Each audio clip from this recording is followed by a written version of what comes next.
I always liked building things, coming up with solutions for problems that didn't really exist and some that did. I loved to admire my great-grandfather's machine tools and spent hours inventing robots made out of cardboard and plastic milk bottles. As I got older, my projects got more complex and ambitious, but were always limited by the tools I could fit in my bedroom or garage. And then affordable 3D printing changed everything for me. Suddenly, ideas and concepts I could only dream of became achievable seemingly overnight and right here at home. But I seemed to spend almost as much time creating as keeping my printer running.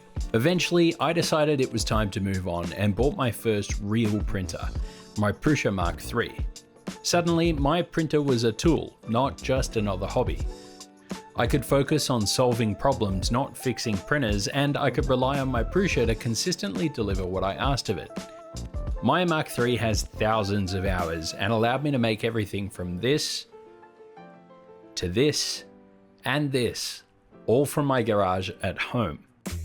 And because Prusa provides everything you need to upgrade your printer over time, my Mark III became a Mark III's, then a Mark III's Plus, and could now become a Mark IV's or even upgrade all the way to a Core 1. And now with just a little work, my Core 1 becomes a Core 1 Plus, adding features from Prusa's new flagship Core 1L with just a $15 kit, or parts I can print myself.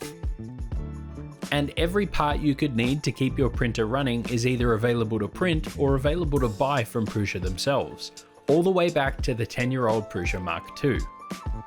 Prusa's commitment to open source and to supporting their products in the long term is truly unique in an industry that's moving as quickly as additive manufacturing. As I've learned, grown, and improved my skills, my Prusa printers have grown with me. And that's why I still rely on them every day and why I'm confident I'll be able to rely on them for years to come.